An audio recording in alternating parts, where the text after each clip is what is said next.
Cambiamenti. ma anche appartenenza, autonomia, responsabilità, contrattazione, partecipazione, innovazione, formazione, collaborazione, integrazione, prossimità, persona, fiducia, solidarietà, identità, valori, merito, coinvolgimento, iscritti, rappresentanza, dignità, RSU, appartenenza, comunità, cooperazione, condivisione, futuro,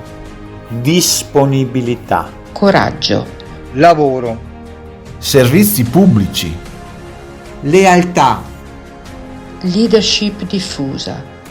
tutela economica, valorizzazione professionale, esperienza, modelli organizzativi, servizio pubblico, territorio,